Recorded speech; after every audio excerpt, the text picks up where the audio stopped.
Good morning all of you. Welcome to TMPS online classes.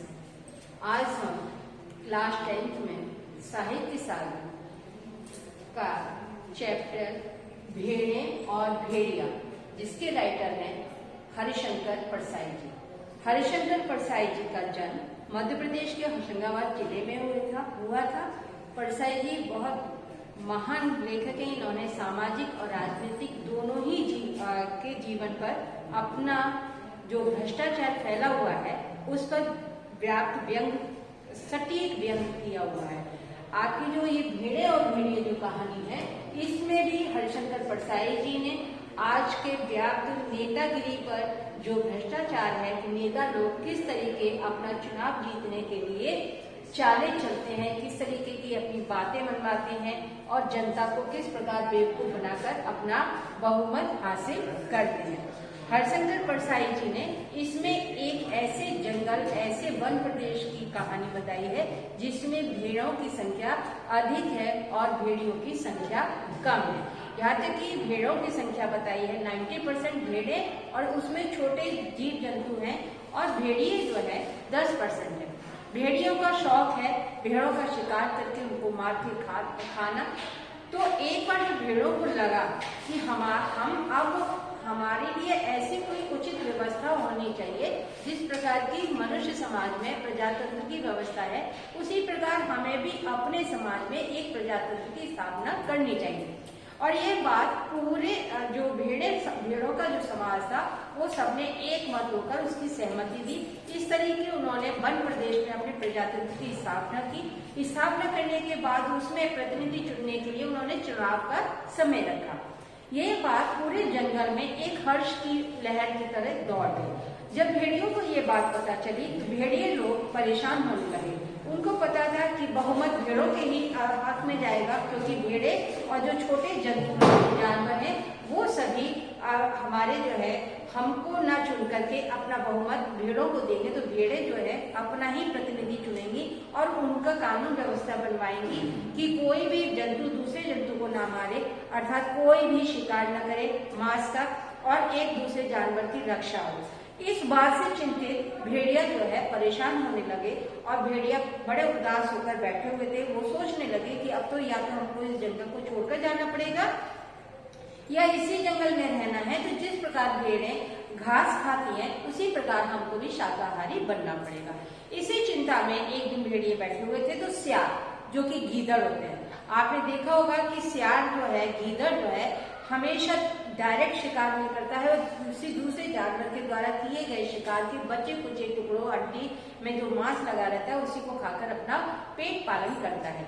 तो सियार ने जब भेड़िए को उदास बैठा हुआ देखा तो उसने उनसे पूछा कि मालिक क्या बात है। तो उन्होंने भेड़िए ने अपनी सारी बात बताई।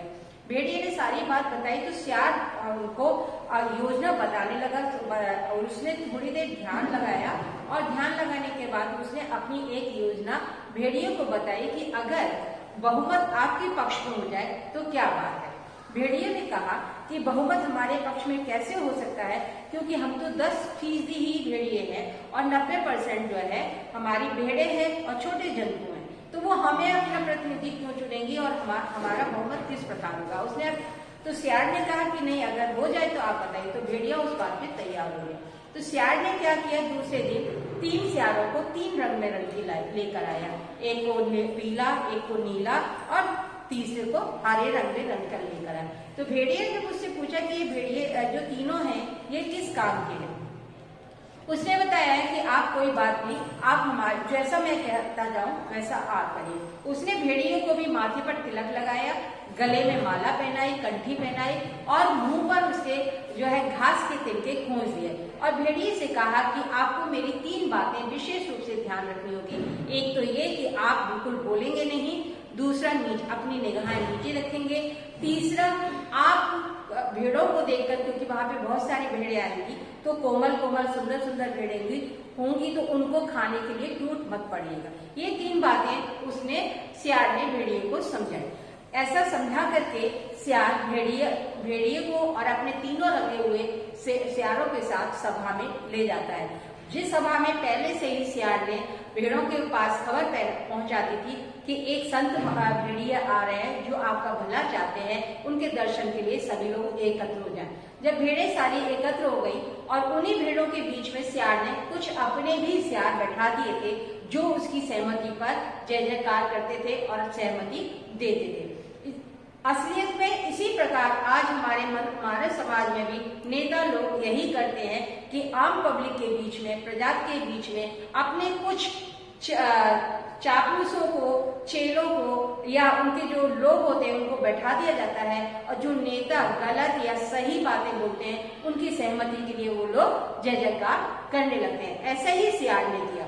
जब सियार सभा के सामने जब लेकर पहुंचा भेड़िया को, तो वहां पर जब भेड़ों ने देखा कि अरे ये तो भेड़िया है और डर के भागने लगे, तब सियार ने उनको कहा कि नहीं भाई बहनों, ये भेड़िया नहीं है, ये संत हैं, ये आपको आपके ऊपर जो भी मुसीबत आएगी उसको टालने के लिए, आपको उपदेश देने के लिए आए हैं। तो उसने पहले रंगे हुए पीले रंग के जो सियार था उसको बताया कि ये हमारे नेता है और कवि भी है, लेखक भी है, विचारक भी है, आपको ये अपना उपदेश देंगे। तो सियार तो हुआ हुआ करने लगा और उसी के साथ में अन्य सियार भी हुआ हुआ करने लगे।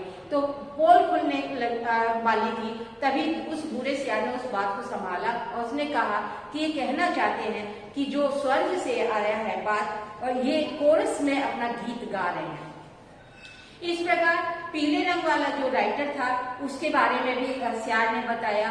तीसरा जो हरे रंग का था उसके बारे में भी सियार ने ऐसे ही कहानी बता दी। इस प्रकार तीनों सियारों के बारे में बताकर लास्ट में जो भेड़िया था उसके बारे में बताया कि जो हमारे भेड़िया संत हैं जिन्होंने 1 हफ्ते से मांस खाना छोड़ दिया है और ये घास खाते हैं और विशेष रूप से आप भेड़ों के और छोटे जानवरों की रक्षा हेतु आपसे मिलना चाहते हैं और आपका भला चाहते हैं, आप इन्हें अपने वोट दे करके इनको बहुमत दिला करके विजयी बनाएं जिससे आपकी रक्षा हो सके। और उसने एक कहानी बताई कि आज सुबह एक छोटा भेड़ का बच्चा आया था जिसके पैर में कांटा लग गया था।